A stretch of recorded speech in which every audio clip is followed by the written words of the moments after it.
Welcome back to our e-learning presented by First Group. Kembali lagi bersama aku Yuri. Aku mau ajak kita semua belajar bareng nih sambil seru-seruan bareng kelompok 1. Yeay! Topik pembelajaran kita kali ini tentang konsep dan nilai-nilai kepemimpinan berdasarkan kearifan lokal. Pastinya teman-teman sekalian udah gak asing lagi kan sama definisi kepemimpinan. Tapi, Yuri mau nanya dong, siapa yang tahu definisi kepemimpinan menurut James A.F. Stoner?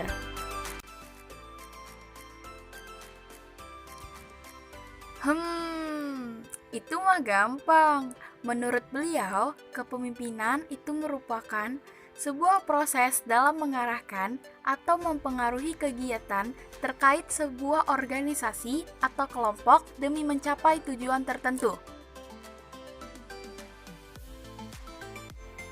Cakep. Bentar. Ada nggak sih teori tentang gimana menjadi seorang pemimpin yang baik?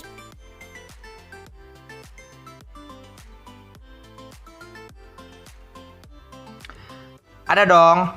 Teori untuk menjadi pemimpin yang baik itu terbagi atas 3. Yang pertama, teori sifat.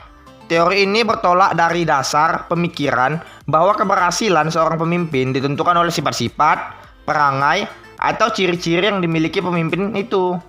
Atas dasar pemikiran tersebut, timbullah anggapan bahwa untuk menjadi seorang pemimpin yang berhasil sangat ditentukan oleh kemampuan pribadi pemimpin.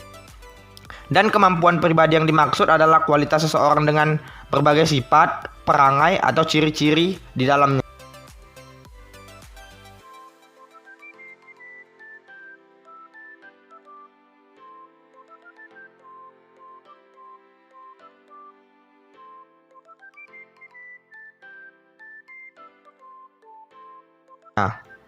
Yang kedua, teori perilaku. Dasar pemikiran teori ini adalah kepemimpinan merupakan perilaku seorang individu ketika melakukan kegiatan pengarahan suatu kelompok ke arah pencapaian tujuan.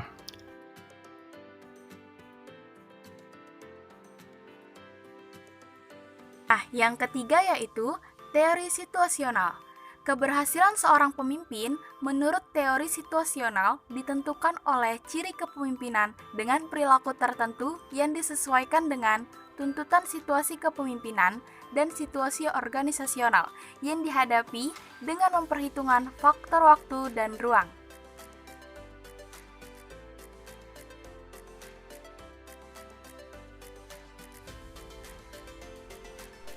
Widih, mantap betul kalian ini. Selain menjadi pemimpin yang baik, ada lagi nggak teori lain tentang kriteria ideal seorang pemimpin gitu? Pastinya ada dong. Jadi pemimpin yang melayani, maksudnya mau mendengarkan dengan empati. Mendengarkan bukan untuk menjawab, melainkan mendengarkan untuk mengerti dan memahami lalu meresponnya dengan hati. Sedangkan yang selalu kita dengar saat ini, para pemimpin kita bukan yang mendengarkan dengan empati, malah sebaliknya. Dan akhirnya jawaban-jawaban yang keluar dari mereka pun asal-asalan, terkesan arogan dan tidak mau disalahkan sama sekali. Ciri lain dari seorang pemimpin yang melayani, ia mampu menciptakan sistem pelayanan yang membuat rakyatnya menjadi change agent atau agen perubahan untuk berjuang bagi keberhasilan bersama dalam kelompok atau masyarakatnya.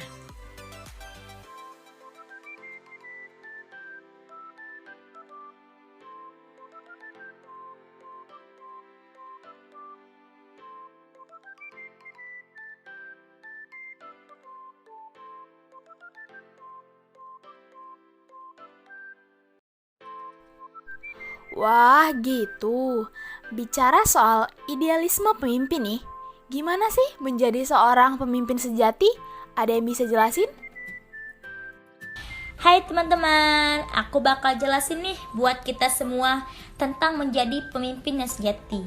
Oh iya, sebelumnya teman-teman pada tahu nggak apa itu pemimpin sejati? Nah, menjadi pemimpin yang sejati itu nggak mudah loh, tapi keren. Kenapa? Karena menjadi pemimpin sejati itu harus mampu menyatukan berbagai perbedaan sudut pandang, pola pikir, dan karakter masing-masing orang. Itu bukanlah hal yang mudah seperti melipat tangan atau menendang sebuah bola. Banyak benturan yang akan terjadi selama proses penyatuan berbagai perbedaan tersebut. Disinilah kita dibutuhkan seorang pemimpin. Dapat kita bayangkan betapa sulitnya memimpin grup kecil, apalagi dalam lingkup yang lebih luas seperti company atau bahkan sebuah negara.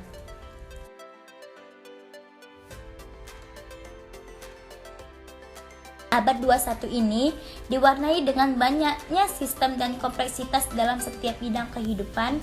Birokrasi yang panjang dan bertele-tele juga menjadi semakin kompleks. Efisiensi dan efektivitas sudah jarang kita temui dalam aspek kehidupan kita.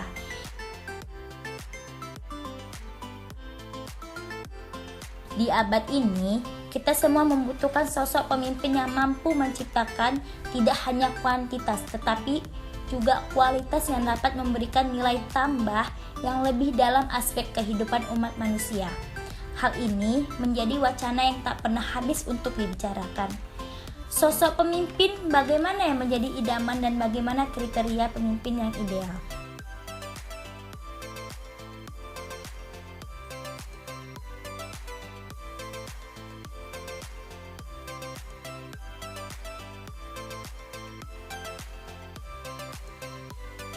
Oh jelas, di zaman kita ini emang butuh banget sosok pemimpin yang ideal. Nah, ayo kita wujudin itu. Kita anak manajemen harus punya jiwa leadership. Kita harus mau jadi sosok yang dibutuhkan itu, teman-teman. Nah, kembali ke topik awal. Apa sih hubungan antara kearifan lokal dengan kepemimpinan itu? Bagian ini biar aku ngejelasin. Kalau bahas hubungan, kita harus tahu dulu arti dari kearifan lokal itu. Jadi, kearifan lokal yaitu spirit lokal genius yang disepadankan maknanya dengan pengetahuan, kecerdikan, kepandaian, keberilmuan, dan kebijaksanaan dalam pengambilan keputusan dan berkenaan dengan penyelesaian masalah yang relatif pelik dan rumit.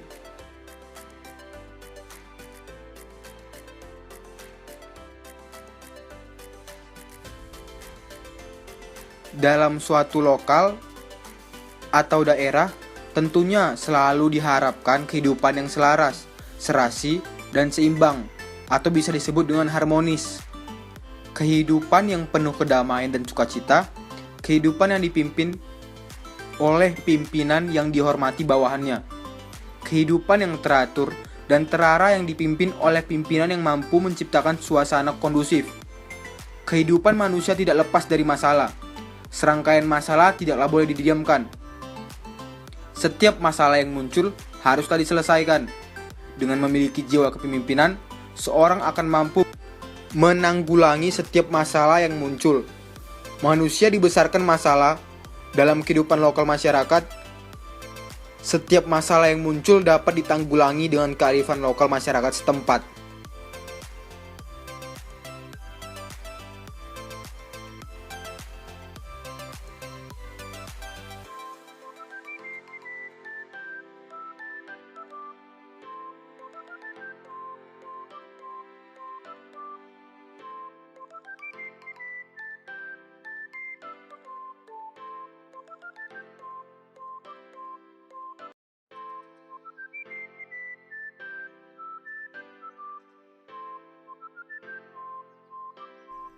Siap, paham Kapten? Tapi biar lebih afdol, harus ada contoh kasusnya dong. Gimana? Ada yang bisa kasih contohnya? Aku bisa nih. Dari data yang kuperoleh melalui 16 SDN terakreditasi A sebagai sampel terpilih, hasil penelitian menunjukkan bahwa kepemimpinan berbasis nilai budaya lokal dan iklim sekolah pada SDN di Kota Kendari berada pada kategori sangat tinggi dan terdapat pengaruh kepemimpinan berbasis nilai budaya lokal terhadap iklim sekolah yang positif dan signifikan. Kesimpulannya, bahwa kepemimpinan berbasis nilai budaya lokal dan iklim sekolah yang dibangun oleh kepala SDM di Kota Kendari dikategorikan sangat tinggi. Implikasinya, efektivitas kepemimpinan dan penciptaan kondisi keterbukaan dalam organisasi dipandang perlu untuk segera ditingkatkan karena nantinya akan berdampak pada kondisi lingkungan organisasi sekolah yang tertutup. Rekomendasi saya, kepala sekolah hendaknya mampu mendelegasikan wewenang dan memiliki sikap sportif dalam organisasi sekolah. Cakep.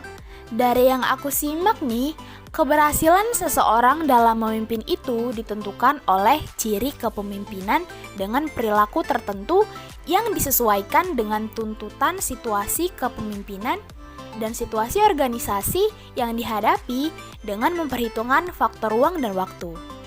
Pemimpin dikatakan memiliki efektivitas apabila dapat membaca situasi yang dihadapi dan dapat menyesuaikan gaya kepemimpinannya agar cocok dan mampu memenuhi tuntutan situasi pada suatu hal tertentu. Seorang pemimpin harus memiliki komitmen dalam hal melayani, terutama dalam melayani rakyat. Cirinya adalah mau mendengarkan dengan empati, mampu menciptakan sistem pelayanan yang membuat rakyatnya menjadi change agent atau agen perubahan untuk berjuang bagi keberhasilan bersama dalam kelompok atau masyarakatnya. Di abad ini, kita semua membutuhkan sosok pemimpin yang mampu menciptakan tidak hanya kualitas, tetapi juga kuantitas yang dapat memberikan nilai tambah yang lebih dalam aspek kehidupan umat manusia. Kehidupan manusia tidak lepas dari masalah. Dengan seorang pemimpin, maka setiap masalah yang muncul akan dapat ditanggulangi. Usai sudah e-learning untuk topik kali ini. Thanks buat teman-teman kelompok 1 yang super keren. Thanks juga buat teman-teman yang mau nonton ini. Saya Yuri, pamit undur diri. See you next topic guys. Bye.